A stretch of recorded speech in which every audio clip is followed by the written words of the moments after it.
দর্শক আপনারা দেখতে পাচ্ছেন যে আমার সামনে বসে আছে একজন ফুলকড়ি, যে কিনা হেঁটে হেঁটে ফুল বিক্রি করে, মাঝে মধ্যে দেখি বৈশাখ ফুল বিক্রি করে। তো আজকে কেন তুমি হেঁটে হেঁটে ফুল বিক্রি করছো?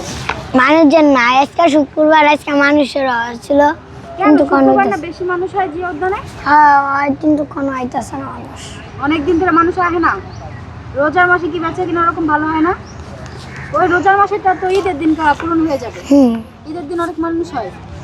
কত মানুষ হয়? অনেক তখন মানুষ। কতগুলা ফুল বিক্রি হবে জানি না তো। তুমি কি রোজা রাখছো? কয়টা রাখছিলা? একটা রাখছিলা? কে সেদিনকা দি করলা 12টা রোজা রাখছো? সাইদান করছে হ্যাঁ, ফাইজলামি করছে। না, এরকম ফাইজলামি করলে তো হবে না। না, তোমার সবাই চিনে, তুমি জানো না? তোমার সবাই চিনে না? কেউ কে এসে ডাক দেয়, এই আপু আপনি তো ভাইরাল, বৃষ্টির মতো ডাক দেয়? না, ডাক দেয় না? আচ্ছা, এই যে বৃষ্টি এত ভাইরাল, বৃষ্টির কাছ থেকে সবাই ফুল কিনে, তুমি তোমার কাছ থেকে তো মনে হয় কিনে না? না। কিনে না? আম্মু কই? আম্মু যে এই আম্মু, ও মনে আছে। তোমার আমি প্রথম দিন কই দেখছিলাম জানো? ওই জায়গা বসা দেখছিলাম। তখন তোমার কিন্তু অনেকজন ইন্টারভিউ নিতে আসছিল, অনেক বড় বড়।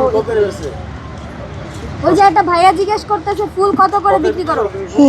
কত করে বিক্রি করো? 20 টাকা করে। 20 টাকা করে? কেন, বৃষ্টিতে 50 টাকা করে বিক্রি করে। 20 টাকা জানি না। তুমি আমার একটা ফুল দাও। ওই যে নেন। তারা একটা ফুল দাও। এটা আমার পছন্দের কালার এটা। হ্যাঁ, আমার কাছে খুব ভালো লাগে। দেখি তো কে ফুল কিনলো, এই ফুলটা কে কিনলো? আমার কি ভালো লাগছে তো, ছোট মানুষ, সেজন্য। না, ও অনেক কিউট, আসলে অনেক কিউট।